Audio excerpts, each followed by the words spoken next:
My guest today was stabbed, left for dead. You don't want to miss this inspiring story today. As a teen, Bill Purvis was viciously attacked and left for dead.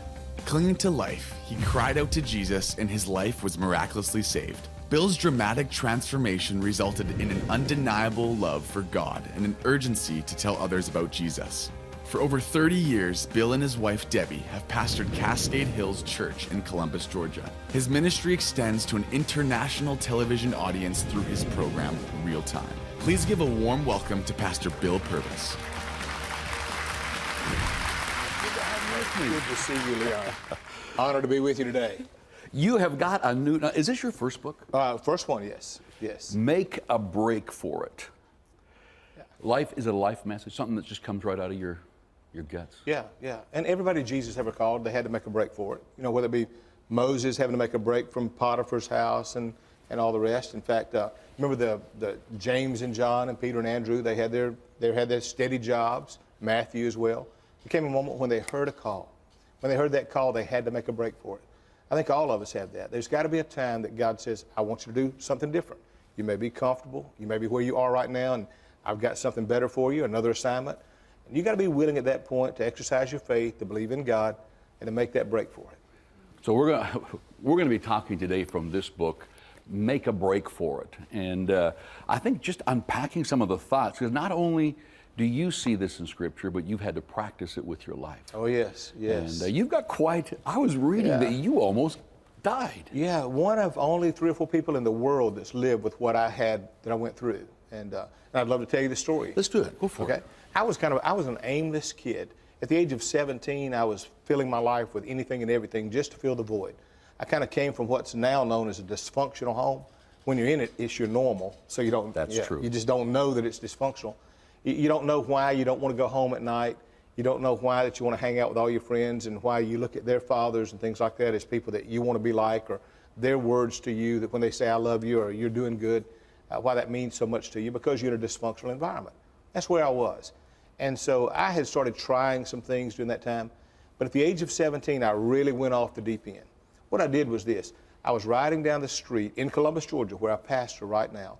And it was about 2 o'clock on a Sunday morning. I had a friend with me, and I turned a street corner, and I saw a young lady standing on the street corner at 2 a.m. in the morning, a mini skirt, high heels, her hair blown back, looked all dressed up like she's going to a ball. And I'd tried everything, but at that moment, I saw this prostitute. And I thought, I've never tried this. And I thought, you know, why not try this? Why not be the first among all my peers to say, look what I did last weekend? And so it was nothing more than, for me, another adventure, another place to fill an empty soul, an aimless life. Yeah. Well, when I turned the corner, I picked her up. My friend was in the car. He said, no, Bill, don't do this. And I said, oh, come on, let's do this. And I pulled over, began to talk to her, and a guy came out from behind the bushes. He was drenched in alcohol. He'd been drinking all night long. I didn't realize he had a bad criminal record, and that was really his wife. And so he had a plan. We're going to stand out here, I'll put you on the street corner, and we'll attract somebody who looks like they've got money but are dumb, and I fit the bill. And he said, and we'll take them to a place, and then I'll kill them, and then I'll take their money and that sort of thing. And this guy had been in prison before, and that was nothing to him. Wow. So I start talking. He starts trying to negotiate a price. It was hardly anything. We negotiated a small fee, and they get in the car with us, and we drive up to this house that he points us to go to. When we pull up at the house, the girl and I get out of the car. My friend slides over into the driver's seat, and this guy waits with my friend outside. Well, there's another man with you. Yeah, it's her husband. That's the guy. So I had a friend with me, and so my friend stood behind the wheel of the car. He got there, and fortunately, now I look back and see how God orchestrated everything. My friend's sitting there, and I go up. She leads me up to the back door of it was an old house with kind of a lean-to, and we opened the old rickety door there and stepped inside. There was a bed to one side and a chifforobe there and another door. Well, she and I go in that room. There's a hanging light with a string on it. And so we shut the door. I lock the door. I make sure the door is locked, but it still didn't seem like it was holding well. And then she gets fully undressed. I'm 17 years old. I do the same thing. I get fully undressed. She points at the bed beside me, and so we start to move that way, and then she flips the light off. And I'm thinking, well, maybe that's normal. The light's supposed to go off. But about a second, by the moment I touched the bed and was about to sit there, all of a sudden the light came back on. When the light came on, I realized I'd been set up as a problem. I stood up quickly, and this guy is standing there beside me, the same guy that had been in the car. He told my friend, he said, I'll be right back. He said, I got to go get something. He walked around the side of the house and came through the front, stopped off at the kitchen and picked up a butcher knife. The blade on that knife was 9.5 inches long. The signal he had given to her was this: you turn off the light, then I'll know that he's vulnerable. And then when you turn the light back on, I'll step in. And so they worked right on cue. It was orchestrated all the way through. All of a sudden, when she flips the light on, I'm kind of blinded. Leanna, I'm looking at him. He's as close as me to you. In his right hand, he's holding that butcher knife. And the first words he says are, now you're going to die. Before I had a chance to move. Right to you. Yeah, right to my face. And the alcohol was so strong I could smell it. In fact, somebody asked me to describe what he looked like one time, and I said he looked a lot like Lee Harvey Oswald, the very guy that killed John Kennedy. That's kind of what he featured. He swung that knife. He just swung it straight out. Before I had a chance to do anything, it went into my chest. The handle of the knife stopped right here. It cut out the sac called the pericardium, and it went out my back. Oh. He pulled it out, swung it the second time. Second time it was coming toward my eye, and I backed up, and it went in my throat. It went in this side and came out here. It cut my jugular vein completely in half. As far as known, I'm one of the few people in the world to ever live with a jugular vein cut in half. You should bleed out in 4 minutes. Yeah. I then realized I needed to make a break for it. I hit him with my left hand. He started to go down. I figured this guy's not stopping. I got to get out of here. I hit him with my left hand, and the adrenaline was pumping. And as he was falling back, I grabbed his leg, and it was just impulse. His head hit the floor. I stepped over him, and as I stepped over him to get to the door, he stabbed me the third time in the liver. He just stabbed up this way. Now I've been stabbed 3 times in 3 vital places. I hit the door, but I had locked the door coming in. He's scrambling to get up. I back up, and I hit the door as hard as I can with my shoulder, like you would in football, and the whole door didn't open this way. It just collapsed, made it like a plank. My friend said I was waiting in the car, and I began to hear all this banging around. I thought, what's going on? I was squinting. The door opens up, and there you are standing there, completely covered in blood. I ran past him and ran out in the street, hit the hood of the car, and screamed to him, get out of here. I ran about 50 feet further, and I fell and grabbed a light pole and began to pray. Now, here's what was interesting. 2 weeks earlier, a guy had knocked on my door, witnessing from a church. Somebody said, go find somebody that doesn't know God and tell them about him. This guy knocked on my door and said, Bill, and he was nervous. He said, everything you're looking for can be found in Jesus. Then he said, I got to go, and he left. And so I watched that and thought, what? But for 2 weeks, those words stayed in my head. Kind of like when you hear a song and you can't get the song out of your head. For 2 weeks, those words. So that night, I cried out in desperation to God. And I asked Jesus to come into my life, forgive my sins. My friend backed the car up, rushed me to the hospital. Hospital was only a block away. Got there at the hospital, and the doctor immediately, a cardiovascular surgeon, started doing work. First thing he said was, get the DA up here. This boy's been stabbed to death. He's not dead yet, but he'll be dead before he gets here. His jugular veins completely severed. That was the beginning. I came out of the hospital, though, having read the Bible, hunger for God like I never knew. My life was radically changed.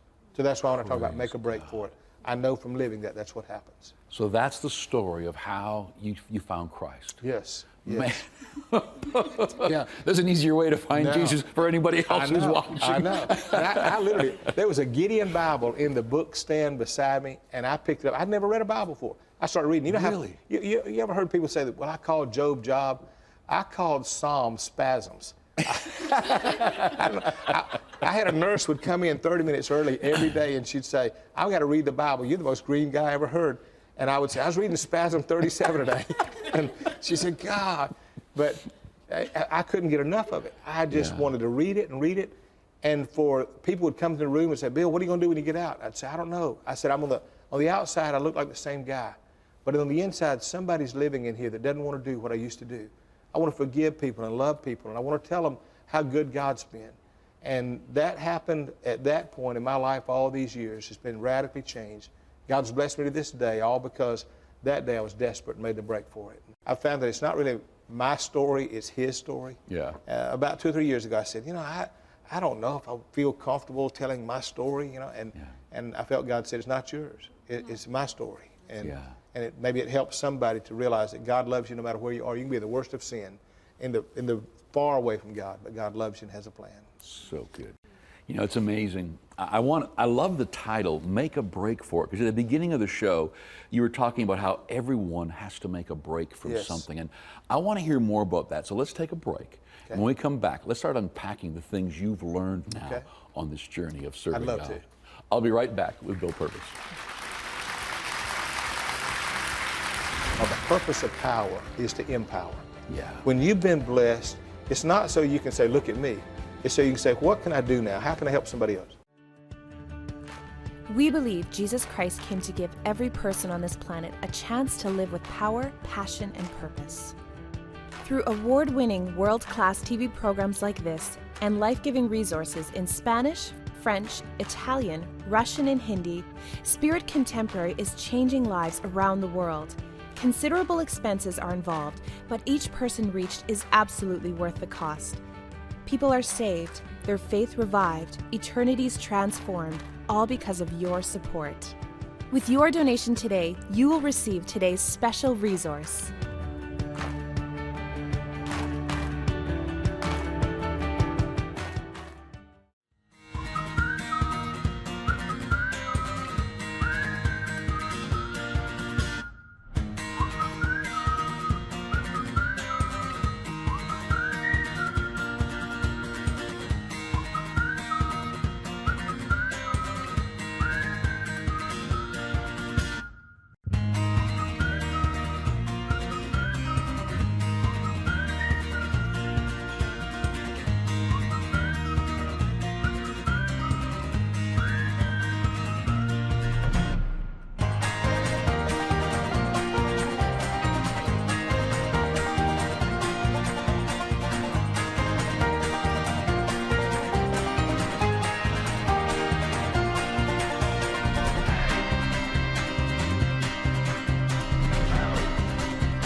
Church.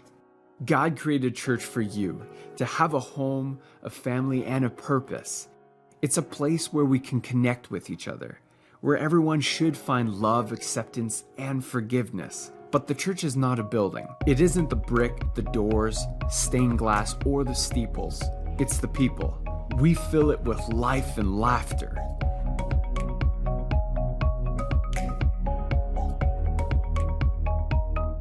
We are the church, and we can meet online from anywhere in the world. Let's connect at Springs Online today.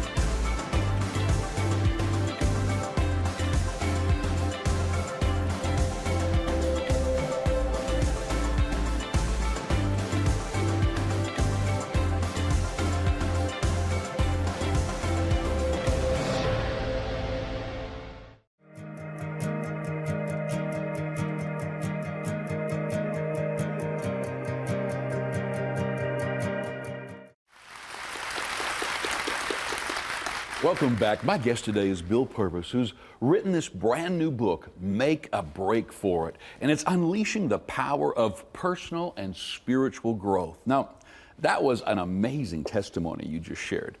Now, you're a pastor now. Yes. And how long have you been pastoring? I've been pastor 33 years now. Wow. Started with 32 people on an Easter Sunday. Yeah. I joke about it and say, you know, they'd had a lot of conflict at the time, and when I came, they couldn't afford to pay a pastor, so that's why I came. I was so cheap. But and so I didn't know, but God called me, and I joked with them. I said that I came there. There's 32 people, and they weren't speaking to each other, and then last Easter we had 10,500, and so praise the Lord. Every year God is blessed and God is favored, and it's, you know, we just look around and see the favor of God. And And I feel like he's got my blessings mixed up with Billy Graham's, you know. I feel like one day Billy Graham's going to say, man, I didn't get half the things I prayed for, and some angel's going to say, I've been giving them to the wrong guy. So, but I'm not going to tell him until he gets me, you know. Oh, that is funny. Make a break for it. Now, when you talk about the title, make a break for it, a break from what? Is it? Yeah. What do you mean by that? It can be a break from wherever you are. It could be the status quo. It could be the break from average. It could be the break from, you have to, in whatever level you're at, if you want to get to the next one, you've got to make some changes. It's true. And on the book, you'll notice the cover is a picture of a crab. And the interesting thing is that sometimes when you're walking down on a beach or a shore, I know you don't get a lot of that up here in Canada, but when you're walking down the beach, you'll see a lot of crab shells. It doesn't mean that the crab is dead. Most of the time, it means the crab is alive and made a break for it. What happens is 8 or 9 to 11 times, they say, in a crab's life, a crab begins to grow and get a hardened shell. And then that crab has to decide, do I want to change or die? That's all they can do, change or die. That's the only choice. If I want to change, I take a lot of water in, and it's called molting, and then I break out of my shell. When I break out of my shell, because the shell won't change, I break out. Now he's vulnerable, but he's going to live. Predators could attack him now. He doesn't have a hardened back, but he can live. But if he stays in that shell, he dies. So when you see those empty shells, it means that he was willing to change, and he'll do it over and over and over. And that's how you get the larger crabs, because they were willing to make those changes. That's very good. Yeah, the same analogy I think is true with us, that we change or die. You know, that's so true. If we stay where we are at all times, we can stay there, but it's a lot harder, and it's a lot more difficult, and that crab can't grow in there and ultimately dies. I heard someone say, you're always leaving and entering. Yes. You're always leaving a season and entering a new one. Yes. And if you don't and you get stuck, another thing I've heard is that so many people who begin to get bluesy, down, depressed, a lot of it comes from this no change in that's life. right. It's the same old, same old. That's right. It is. And you know what gets us sometimes, Leon, is you and I are pastors, and we know this. I can preach it all the time to people. You need to make a change. Have a step of faith. Step out and trust God. And then there are times when God's asking me, and I'm saying, wait a minute, I was telling them to do that. And the Lord said, I want to change you too. And you've got to make that growth. And every level that you want to go to, no matter what your vocation or where your assignment is, you got to be willing to make that change. You know, this thing about having to change is probably the only constant in life. Yeah. You have to change. That's right. To not change is wrong. To know you have to change something, whether it's in your marriage, in your ministry, in your health, that's right, in your life, in your thinking, to know you need to change and then not change, that's right, is devastating to your life. That's right. The best way I do it mentally, I change my state. I say, okay, I'm going to change the word change because it sounds negative to the word exchange. I'm going to exchange this for something better, something different, something that I think will make more of an impact. And so I like your analogy. That's a great analogy, that if you see that empty shell, it's not that he's dead. He's just left that, because that shell is hard, it's immovable, it's not flexible, it's not going anywhere. You can't go any further in it. And he moved on. So we're not telling people, like, leave your spouse. We're not telling them, leave. But absolutely not. A lot of this, I think, has to do with an internal decision to even move on in the things of God. That's right. To take new risks. That's right. That's right. In a relationship with your marriage, you got to stop. The changes you make may be looking in the mirror and saying, you know, if I were her, how would I want to be treated? If I were him, how would I want to be treated? And learning how to, I like professional wrestling and MMA and all those things. I have some wrestling friends, and they'll say, no, the goal, you make it to the top by putting the other one over. They say you make them look better. You got to be willing to lose that they win. And the same thing is true in a marriage and a relationship. Put them over.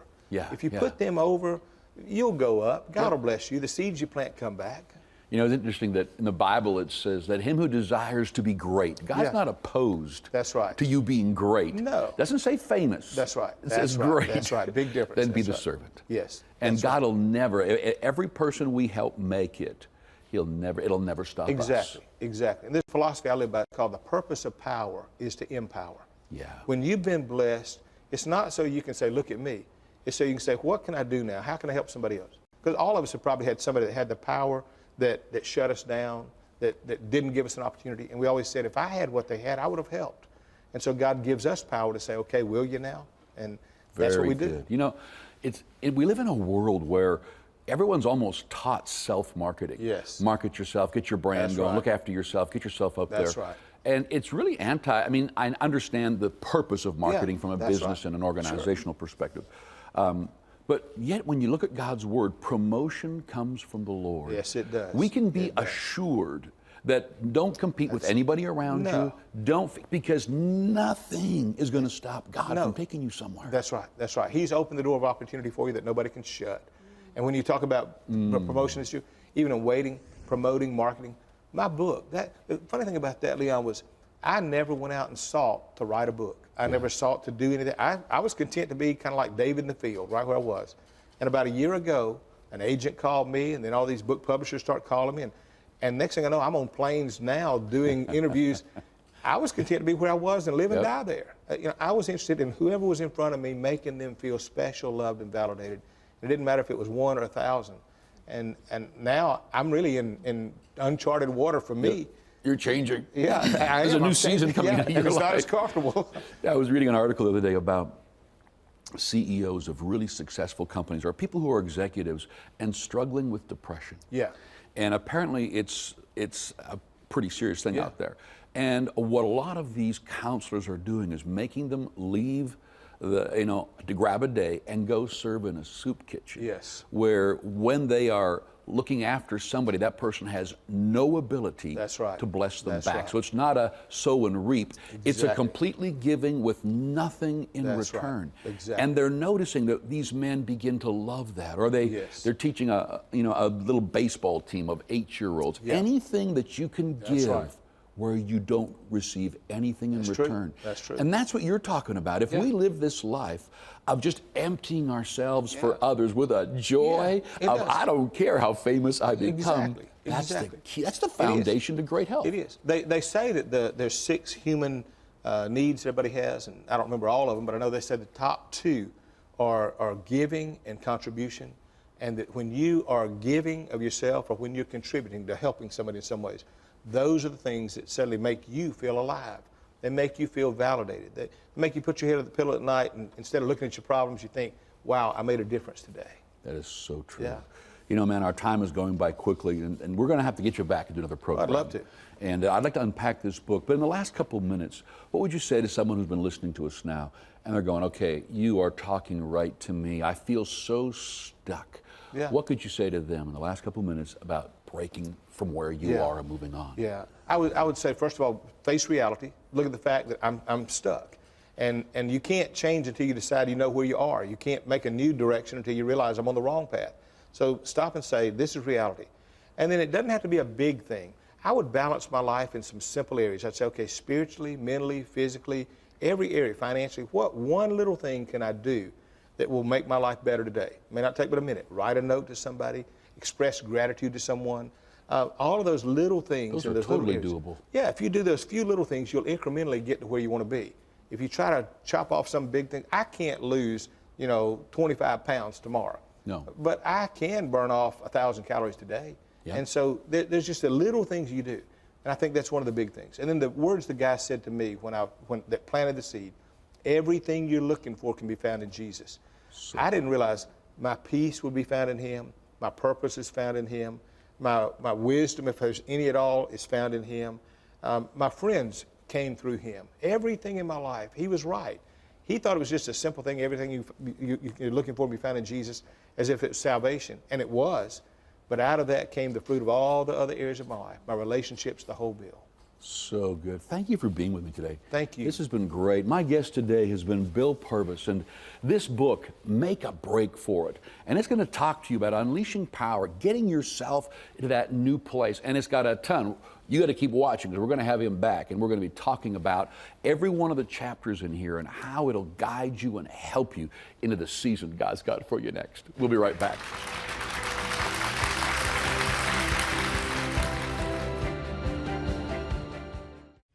Devoted, a daily devotional created with you in mind. Easy to read and simple to understand. These 2-minute faith boosters are available in 8 different languages. Watch it on YouTube or have the booklet sent directly to your home. You can also receive Devoted to your email inbox daily. Become inspired as Leon Fontaine shares practical biblical teaching. Devoted is literally at your fingertips. Transform your life with this Spirit Contemporary devotional. Sign up to receive Devoted today.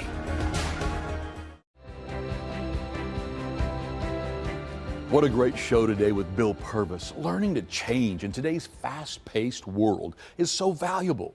That's what Spirit Contemporary is all about. You know, so many people have seen Christians on television and evangelists pointing their finger at the cameras, turn or burn. But there is a message that Jesus brought to us. And the message is a message of salvation, a message of grace. The fact that believers today are filled with the Spirit of God and that He will flow through us in gifts and abilities. His power helping us in everyday life, from our career to our families to our marriage to doing great things for God through our churches. Spirit Contemporary, spiritually alive. But then God wants us to be contemporary and cool. We ought to be able to fit into this world in such a way, no compromise, but in a way that we connect with people. Wherever Jesus went, people loved Him. They connected with Him, and He was able to connect with them. You know, for a gift of $30 or more, you can be an integral part of getting this message out to the world, to those who don't know Christ. But you know, there's an entire group of believers out there who don't have a clue as to how to present this Jesus, how to walk in the power of the Spirit. And there is such an urgency on my spirit to get this message out and to see those who don't know Christ won to Jesus, and to see the church be trained in a way that makes them powerful at reaching their countries, their cities for Christ. I want to encourage you to go to your phone now, and for a gift of $30 or more, I'm going to send you a gift that's going to just train you and equip you even further in this area of being Spirit Contemporary, operating in the gifts of the Spirit, flowing, learning to sense God, but being able to connect with the people that God has all around you. Go to your phones right now. We would love to have you. Let's put names in the Lamb's Book of Life in heaven. We trust that you are being blessed, uplifted, and encouraged in your Christian walk through today's program. As a viewer, you should know that we care about you. We value you greatly and appreciate your prayers. Did you know that Miracle Channel is taking the good news of Jesus Christ around the world through award-winning programs like this?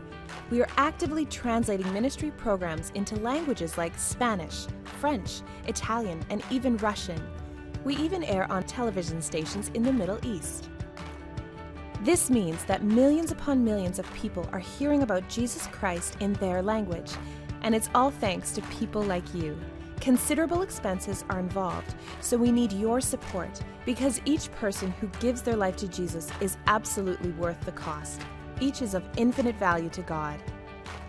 You are very important to us. We care greatly about your spiritual growth, which is why we would like to get today's resources into your hands. When you support this program by making a donation, you are not only enriching your walk with the Lord, you are sharing Jesus with someone on the other side of the globe. Your donation transforms lives by reaching literally millions of people with the gospel. Call now and change someone's life today.